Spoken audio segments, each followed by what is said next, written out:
On today's show, this past week, the band world or HBCU band world just went crazy. I'm talking about certified, non-certified.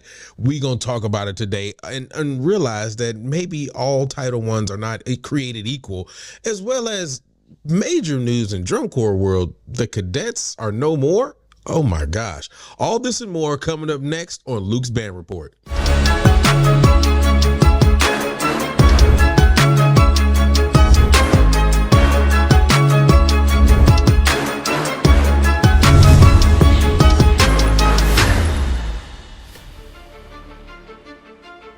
The gloves are off, the gauntlet has been thrown, and we are just going to talk about it today. Good evening, good afternoon, or good morning, whenever you're watching me right now. My name is Jay Luke, the owner and operator of the Passion Is Network. I'm also the host of Talk That Talk. You can get any of our merchandise at www.realtalkthattalk.com.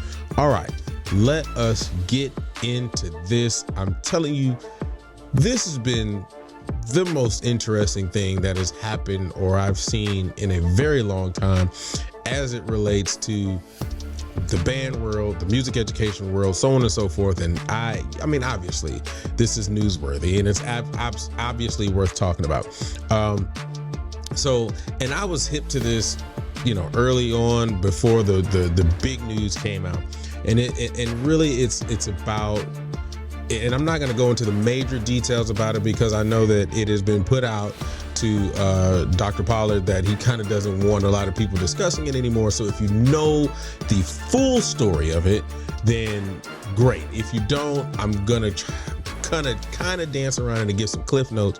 But ultimately, there was something that was put together, I want to say back in 2020, that was for a dissertation that was submitted to a convention that was denied, and then someone else picked it up and did something very similar to it or copied it, because I'm going to be very honest, I haven't spoken with Dr. Pollard. I would love to really get the inside information, but but these things have happened, and it was just a really big back and forth. The HBCU community, band community was trying to stand behind them. There were some other folks that were saying, you all are tripping, y'all are doing. It was just a madhouse that ended up happening. A lot of lives ended up happening, and I ain't talking about like human lives, but I'm saying like a lot of people were going live about it. Like it got crazy.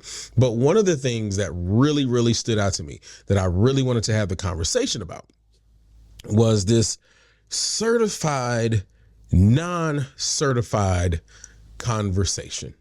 All right. Let's just really get down to the meat of this conversation. And I'm telling you right now, there may be some people who may agree with me, and there may be some people who don't agree with me. You already know. I don't really care whether you agree or disagree. I'm going to tell you from my perspective as a certified educator and the years of, that I've been teaching. So let me just go ahead and put it to you like this. The conversation of certified versus non-certified. I'm going to put it to you as honest as I possibly can. It matters, but it doesn't matter. Let me explain, okay?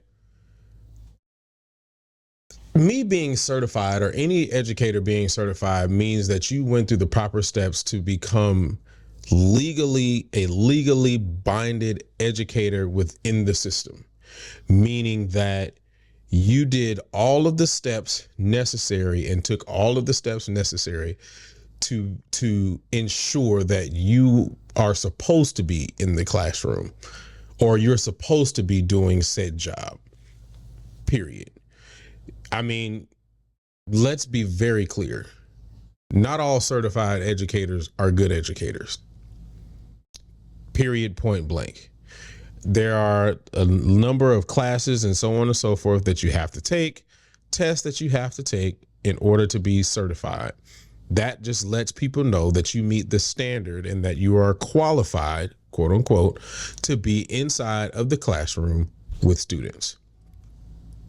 Now, when it comes to all the other levels of certifications, I mean, let's be real. I'm an AV tech, but I'm not a certified AV tech, but I can do the job of an AV tech. I'm just not certified in it. There are so many different variations of certifications that you can get, but that does not mean that every certified person, specifically in education, because I'm not going to talk about anything outside of education, but I just use my AV tech as an example. But just because you're certified doesn't mean you're a great educator. There are some really bad band directors with certifications. Let's just keep it a buck. It's just the truth. There are some really good educators who are non-certified. I have met some really non-certified educators in the drum corps world. People who typically aren't even in the classroom. Now, is it in mass? No, I'm not going to say that it's in mass, but it happens. So I say all that to say, people, we got to get this elitism out of our brains. Yes, it is good to be certified. Don't get me wrong. I'm not saying that everybody should not go and get certified. If you're not certified, I would advocate for you to go and get your certification, just to say that you are legally, there's a legal document that says that you took the steps to be certified, period. That's all I'm gonna say. So if you're not certified, go get it. I know I have a student of mine out there who's doing, some great work in Mississippi, building programs and so on and so forth, or building his program. I know he's not certified, and I know he's working towards getting certified. But we gotta kill the elitism. Okay, we gotta stop it. If you are certified and you are conversing with someone who's non-certified, then my goal or my suggestion is reach down and pull that person up. Have a conversation with that person and see what that person is doing, and see if you can help them along to get certified. And if you're not certified, then don't look at the people who are certified and like, oh, y'all bougie, and I'm not saying that anybody did that. I'm just saying in general, listen, we've got to do better with how we deal with each other, just in mass, right? Why do we have to have this elitism? Get your L's. I'm better than you because I'm certified. That doesn't necessarily mean that. It just really doesn't. There are some certified band directors who have sweepstakes. There are some certified band directors that ain't never seen a 2 in their life. So it just is what it is. And while I'm on that subject, let's also be real. We have to get out of this notion and this thought process that the little bubble that we operate in is going to be the same bubble everywhere else. We have to understand this reality that just because we operate this way in this particular region doesn't mean this other region does the same thing. I'll give you an example. In the state of Texas, UIL, there is requirements that we have to go to adjudication for marching and concert and sight reading in that stage. That is in your contract. There are states that don't require that. So if there are states that don't require that, then you can't use that as your basis of argument and to somebody who that's not something that matters to them. We can't go around and say we are not a monolith, but then we go around and we act like we're a monolith. Like, we don't operate the same. We don't think the same. For some of us are in the seats, are excited to be able to just have students in there and to be able to educate them and keep them off of the streets as best we can, and give them an opportunity to go to the next level, or give them the opportunity to see greatness within themselves that they otherwise would not have seen had they not stepped inside that classroom or that band room. And then there are some of us who are saying, I'm glad that you're in here. You're going to work. We're going to work towards getting, these high scores. And then I'm going to make sure that you get a scholarship to this prestigious university. There are so many different versions of who we are and what we do in the band room.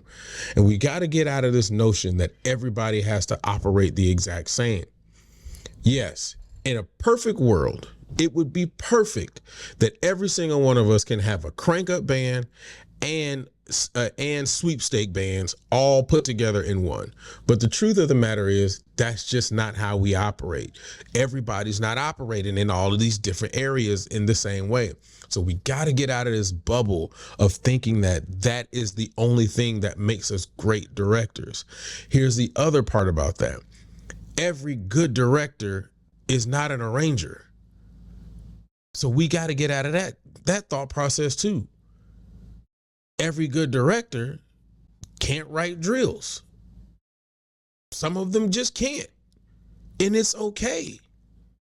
Now let me preface that by saying if you can't, you might want to go get educated on how and get better at it. But I know some directors who are just that's not their strong suit. That doesn't make them a bad director. So we've got to get out of that mindset. We're all different. And instead of finding ways to argue with one another about how you ain't doing this and you ain't doing that, how about we just say, hey, I see you doing this and I like what you're doing. Let me help you to get to this other level. Because the thing that you see them doing that you're not doing could be the one thing that you could actually use some help on. You just never know. And we've got to get out of that mindset. We've got to get to the point of saying, I know that they're different. This is how we operate in this region. That ain't necessarily how they operate. And we got to appreciate what they're doing in that region. Can we use help? We all could use help. We all could use help. None of us know everything. None of us are perfect in everything. Some of us have some really good stage bands and some subpar marching bands. Some of us have some really good marching bands and some subpar stage bands. Some of us have some decent stage bands and some decent marching bands, but our intonation is just everywhere. There are so many problems. And instead of us just saying, well, you ain't certified, you are certified. I'm better than you because I am certified. How about we just say, hey, let me help you out on this. That's how we grow. That's how we get better in this thing. That's how we build a camaraderie and realizing that we're just all going to be different. We're just different. And that's okay too. Final thing on this point. We cannot keep using the where is your band trope. Like, what is that? Maybe I'm missing it. What does that prove? Right? And I think that's because of the nature of who I am. I'm not going to go around and boasting about the things that I've done as an educator. If you want to have that conversation with me, I have no problem with doing that, but that's just not who I am. And I never can understand the idea of who are you? Where your band at? Because what does that mean? Because if you're, and I'm using this as an example, if somebody comes to me and says, where's your band at? And I pull up a stage performance and concert and sight reading, and you can care less about that. You just looking for the band that cranks up, then it doesn't matter anyway. It doesn't register to you. It doesn't matter to you. And it's the same and vice versa. So what does that do? How about just saying, all right, is your information that you're coming with relevant? Does it pertain to me? Does it help me as an educator to be better? Will it be something that will be able to advance my students further than where they are now? Because if I'm not mistaken, isn't that what it's about? If I'm not mistaken, it's not about, if I'm not mistaken, it's not supposed to be about our egos. It's not supposed to, but we put a lot of ego into it, but then we say it's about the kids. If it's about the kids, then let's talk about how we can grow these kids by us personally working together to be better. That's all I'm gonna say on that. Going on to the next topic though, my sister Crystal did a very great show on Friday about Title I schools. And I actually want to pick up on this because of the fact of this whole thing that's been going on. And the idea, and if you have not seen that episode, go back and watch that. Excuse me. Go back and watch that. She did a phenomenal job of explaining Title I. Her and Lauren and Dr. Chisholm was on for a while. Then he tipped out.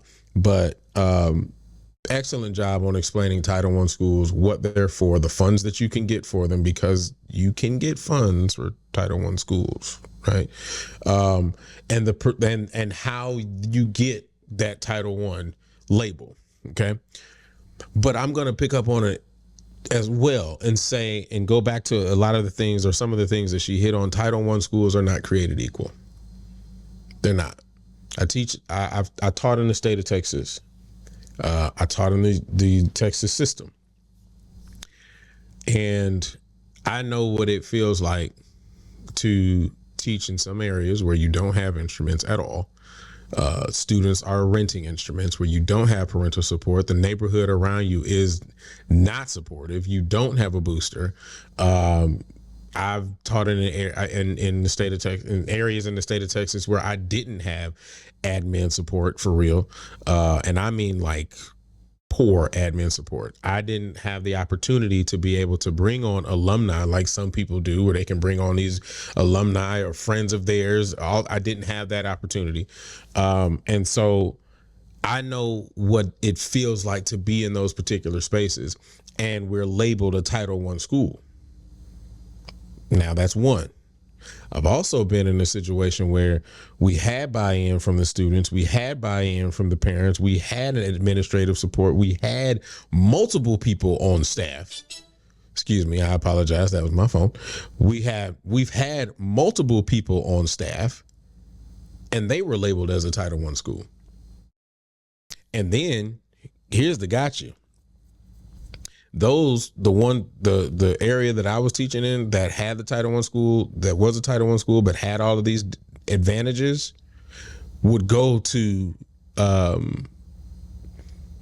conventions and talk about what it's like to teach in a Title I school. How does that work? So my point in saying that is, not all Title I's are created equal, but everybody's experience in Title I schools is different.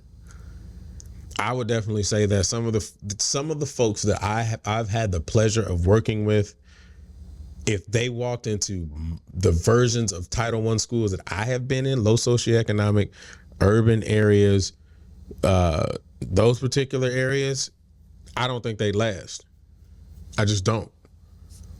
And as a matter of fact, on multiple occasions, I had seen, when I was working in those places, where they had brought in people, not for the band, for other areas in the arts, that didn't look like us, that wasn't chocolate, and weren't prepared for what they were walking into, and didn't last 2 weeks. I've seen it. And I'm saying all that to say, remember, all Title I schools are not created equal. So when you are having these situations where you're going to these conventions and they're having these sessions about Title I, working in urban areas, so on and so forth, my suggestion to you is, you can always get a bit of information from anybody, right? I will say, I'm start by saying that. But if that doesn't pique your interest, just don't go. I mean, there are multiple sessions that happen between all of these particular situations that you can either choose to go to or not. My suggestion is, if it doesn't fit inside of the lane that you in, just don't go. Now, I'm not speaking specifically to the actual situation that was happening with Dr. Pollard. Let me be very clear on that, because I don't know the 100% truth of what happened. I don't know that lady. I've heard about her. I've heard about the things that she's done in music education. So I'm not going to take that away from her. But what I'm talking about is not directed towards that situation. I'm just saying, in general, that just because we slap the label, I'll just say it like this. And this is and this is based on research that I did when I was getting my master's degree. And me and Crystal had this conversation, so I want to make sure I preface it by saying that too. Title I, really, urban, low socioeconomic, Title I, all that kind of stuff. Usually that terminology just means black. That's the new word, I ain't gonna say new because it's been used for a while now, but that's the term that they use when they talk about teaching with a lot of black folk. When they talk about Title I, urban, low socioeconomic, urban, those three words typically, not every single time, typically means that you're teaching a percentage of kids that are melanated. So black, brown folk. Okay.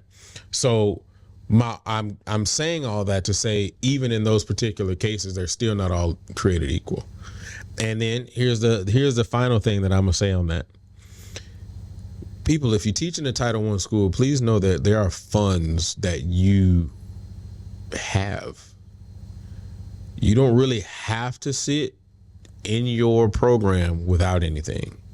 The thing about it is you need to know what the steps that you need to take in order to be able to access those funds. That's the problem. And if you're not educated on how to access those funds, and this is no slight to anybody, but if you're not educated on how to access those funds, there's two ways you can go about it. You can either research it or reach out to the people who do know. That is my suggestion to you. Because honestly, if you are labeled as a Title I school, there's no reason why you should be sitting in your band room with no equipment. There should be funds. There are funds that are out there for you. You have to access them though. They're not going to just, in most cases, they're not going to just walk up to you and say, hey, you got Title I funds. The principal will see that money in there and be like, hope they claim it. So that's all I'm gonna say on that. Moving on to my final point, which is this point right here was actually what I was gonna talk about this week until all this other stuff came up. As a drum corps person, a person who really enjoys drum corps, so on and so forth, it really hurts to hear that the cadets have completely folded. I have been a part of a drum corps that was kind of getting off the ground, that ended up folding. And to know that you have a corps with, if I'm not mistaken, 90 years, somebody in the comments correct me if I'm wrong, but 90 years of success in lineage. I've met many people, and I'm not even talking about, my best friend, but I've met many people who are a part of and who have marched in the cadets that have in some way either impacted me or helped me along my music education journey. And to hear that they are no more is just crazy. But there are a lot of things that you can take from that. First of all, stay out of legal trouble. That's first thing. Keep your nose clean. Anything and this is not just about drum corps at this particular moment, but anything that you have going on right now, stay out of trouble. Because legal battles will, that'll get you when it comes to money. But the other half of it is drum corps costs a lot. And unless something changes, it ain't getting no cheaper. If I'm not mistaken, kids are paying upwards to about $4, and I ain't talking about 100, $4K, probably $5, that's a lot of money. And to see the multiple kids that participate in that, and then you're talking about those kids traveling and uniforms and, equipment, like that's a lot. Now, don't get me wrong. There's a lot of sponsors that are involved in that and so on and so forth. But, the activity is expensive. And, that's a big financial burden that you're putting on a lot of drum corps, man. So But again, keep your nose clean. Stay out of legal trouble. But I do want to say that, man, I really hate to see a drum corps with so many years of history behind them close up shop like that. I have a former student of mine, Travis, who was working with him. And so with that being said, man, y'all will be missed, specifically in this new season or this upcoming season. Shout out to SEV. They're back. So they took a break and they're back. So I'm glad to hear that. But it's just really interesting to hear that from the drum corps community. So anybody who watches drum corps, man, that's a big hit. It's a big blow, and we had to watch that happen this past week. All right, man. With that being said, I appreciate you guys checking me out. What do you guys think, man? What do you guys think about this certified, non-certified? Put everything in your thoughts in the comment section. I'm interested to hear on what your guys' thoughts are. What are your thoughts on, Title I? And have you all, as educators, or have any educators out there experienced any Title I situations? Have you been in Title I situations? Have you been in good Title I situations? Have you been in bad ones? Any of those things, leave them down in the comment section. I love to read them. Make sure you guys keep it locked to Passioners Network. We definitely will have an episode of Luke's Band Report happening this Wednesday. I don't know if we want to go ahead and talk about this a little bit more or in depth. I did have a topic, but I'll think about it as the week progresses on. Other than that, man, it's been really great. I appreciate you guys for continuing to stay locked with me. Go ahead and hit that like button, subscribe button to the Passioners Network. Go ahead and share this out. I have no problem with you guys sharing this out at all. But I thank you guys for watching. I thank you guys for listening, and I will see you guys next time on Luke's Band Report.